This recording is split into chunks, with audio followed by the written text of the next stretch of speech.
تعالي هنا، انت لسه ما عملتيش الفسيخ في البيت. تعالي اقول لك بقى على تكات وتفاصيل في الفسيخ هيخليه يطلع احلى من بره 100 مره. وكمان التفاصيل دي مش هتلاقيها في اي فيديو تاني. التفاصيل دي بتفرق قوي قوي في الفينش بتاع الفسيخيه، وتخلي الفسيخيه منك ممتازه جدا. هقول لك كل تفصيله ايه اهميتها، بس تابع معايا الفيديو.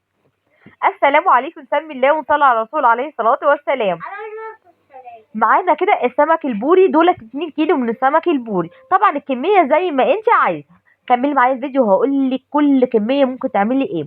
بصوا معانا السمك، بصوا ما شاء الله بيبرق ازاي وبيلمع. وده طبعا ديت من علامات السمك البوري. السمك البوري فيه نوع تاني انا مش متذكره اسمه، زي سمك البوري والناس بتبيعه زي كانه سمك بوري. السمك البوري الخياشيم اللي في الجنب طويله عن السمك التاني. سمك البوري عينيه بتلمع، وفيه مادة او غطاء شفاف او بيلمع، تخليك مش عارفة تلمسي العين من كتر ما بتلمع. طيب التكة التانية والمهمة جدا جدا، التكة المهمة بقى ايه؟ ان انا بغسل السمكية زي ما انتم شايفينها، انا قلبها لتحت، بقها لتحت، وديلها لفوق. ودي مهمة جدا، بغسل الخياشيم كويس جدا وبقها كويس جدا. طب ايه المهم ان انا قلب السمكية كده وبغسلها من وهي مقلوبة، ان ما يخشلهاش ميه من ناحيه الخياشيم او من ناحيه بقها. طب ايه بقى المشكله لو دخلت ميه؟ المشكله طبعا هتبقى رخمه قوي، انك لو ما صفتيش السمك بعد كده كويس وفضلت الميه ديت في بطنها، الميه دي هتعمل معاكي عفونه، وهي ديت اللي هتخلي السمك معاكي مش مخلل، سمك معفن سوري يعني، وهيبقى لونه اخضر من جوه او اصفر، مش هيبقى بينك ولا احمر خالص. ديت تكه مهمه من اللي هتخلي السمكه معاكي معفنه سوري او خضراء مش حمراء. تخيلوا تفصيله بسيطه قوي بس بتفرق. انا غسلته كويس جدا، وبعد ما غسلته زي ما شايفين اهو الخياشيم نظيفه جدا جدا اهو. بروح جايبه المصفى او اي حاجه بقى، شوفي انت هتصفيه ازاي، واروح قلباه على بقه كده واحاول اسنده كويس لما بقه يبقى لتحت، علشان يصفي كل الميه بقى اللي في الخياشيم بتاعته، وينزل كل السوائل اللي فيه. بنسيبه كده كام ساعه، تخيل كام ساعه، ولو قدرت تسيبيه 24 ساعه. بس لو اسيبيه ال 24 ساعه يبقى جوه التلاجة طبعا علشان ما يبص. ولو بره التلاجة في الشتاء اللي احنا فيه ديت، يسيبيه كام ساعه بره التلاجة ان شاء الله مش هيحصل له حاجه، وعادي جدا.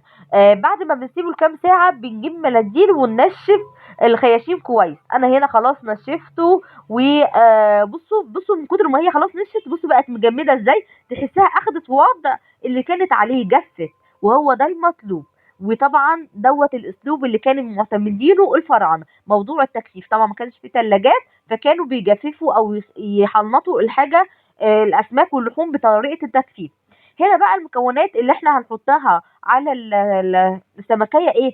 حاجه بسيطه جدا، ملح خشن وكركم وشطه، والشطه اختياري، والملح الخشن لو ما عندكيش في اسوأ الحالات عادي جدا حطي الملح الناعم. الملح الناعم ايه فكرته؟ بس ان انت لو هتستخدميه بدري شويه، يعني مثلا 15 يوم وهتاكليه عادي، على فكره الملح الناعم مش هيضره. الملح الخشن علشان لو على المدى البعيد، لو هتسيب الفسيخيه شهر معاكي، اتفقنا؟ هو ده الفرق يعني اللي قوي. ودي طبعا تاني التكايه مش هتلاقي حد بيقولها لك في الفيديوهات دي، هتلاقي لي كل خطوه بقول لك حاجه اراهنك ان انت ممكن تلاقي حاجه حد في اي فيديو يقولها لك. ما تبخليش عليا بقى باللايك والاشتراك في القناه. زي ما انا مش بخلان عليكي بتفاصيل مهمه جدا في الفسيخيه. بصوا بقى هنا بعمل ايه، بملى الخياشيم جدا الناحيتين من الملح والكركم والشطه والبق كمان. ومش بعمله بالمعلقه، يعني انا معايا المعلقه على فكره ممكن كنت احطه بالمعلقه، انا متعمده ان انا احطه بايديا علشان اقدر اكبس من المعلقه، يبقى احنا هنحط كاننا رشينا كده. لكن انا بحطه بكبس كده بدوس، يعني بخلي السمكايه كلها كل راسها كده عباره عن ملح وكركم وفلفل. والشطه زي ما قلت لك اختياري، واي شطه بقى حمراء، الشطه اللي هي الحمراء اللي مش مطحونه الصغيره ديت المجففه، اي حاجه انت عايزاها حطيها.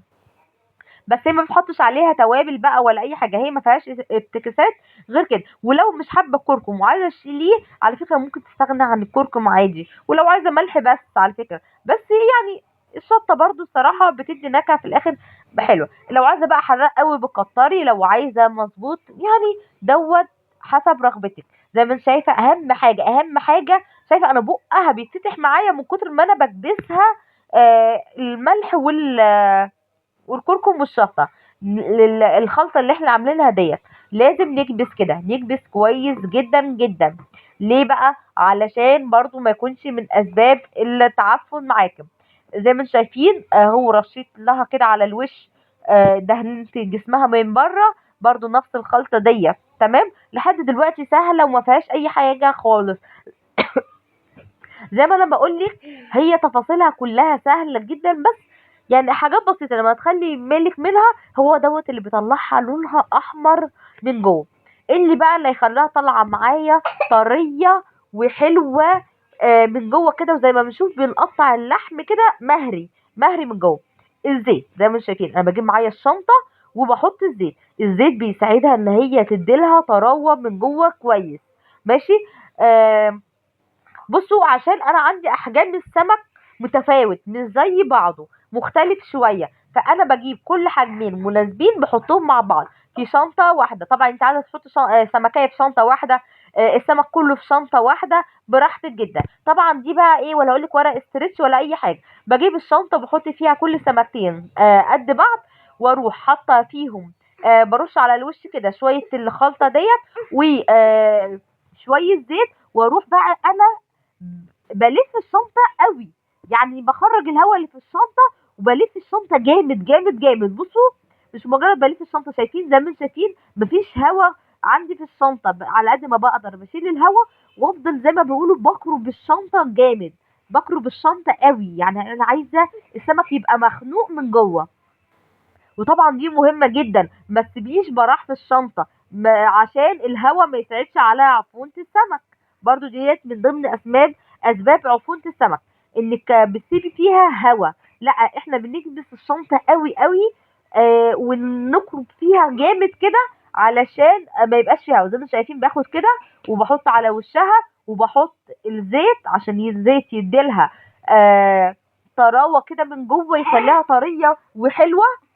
ونفضل زي ما انتم شايفين شنطه جوه شنطه جوه شنطه. عدوا معايا انا بحط كل اتنين في كام شنطه. وخلي بالكوا لو جايبين الاسماك زي ما انا جايبه كده باحجام متفاوته، طبعا الاحسن انت بتجيبي سمكيه كبيره. ودي برضو حاجه مهمه، لو عايزه لحم يطلع معاكي كويس قوي في السمكيه، هاتي سمكيه كبيره. انا ايه اللي خلاني عملت كده؟ انا الصراحه دوت اللي لقيته متواجد عند الراجل، ودورت كتير ما لقيتش. طيب بعد ما عملت كده، مهم بقى الشنطه الغامقه، سواء شنطه بقى سودا، سواء شنطه زرقاء غامقه، خضراء غامقه، اي لون عندك غامق تجيبيه. طب هتقولي لي بقى يا هلا ايه فايده الشنطه الغامقه ديت او الشنطه السوداء؟ الشنطه السوداء بتحجز الضوء انه يوصل للسمكيه، برضو حاجه مهمه. بصوا، تكات بسيطه قوي وحاجه بسيطه قوي. بصوا، سمك انا مكلفني حوالي 230 ل 2 كيلو، 235 حاجه زي كده في الرينج ده، ما عدتش ال 235. وعملت بيهم بصوا 8 سمكات ما شاء الله. لو كنت هجيبهم من بره والله كانوا هيكلفوني حوالي بيجيبوا الكيلو ب 300، يعني كانوا حوالي 600 700 جنيه. شوفوا لو السمك الفسيخ ب 300 وشويه.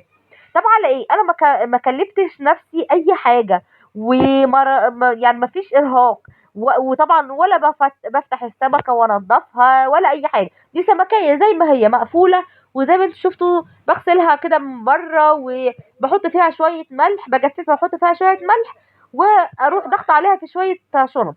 طبعا ممكن تعمليها بالاسترتش، بس انا عشان ما عنديش الورق استرتش، وكمان كنت ممكن اجيبه، بس انا حبيت اقول لكم حتى بارخص وابسط التفاصيل. هسيبه كده لمده 15 يوم، وهفتحه طبعا معاكم بعد ما يتخلل في كام يوم كده من العيد. هيبقى حوالي 5 يوم 6 يوم من العيد، وهوريكم السمك دوت بقى ازاي. وتحدي، بس ما تنسوش تعملوا لايك واشتراك في القناه. اشوفكم على خير.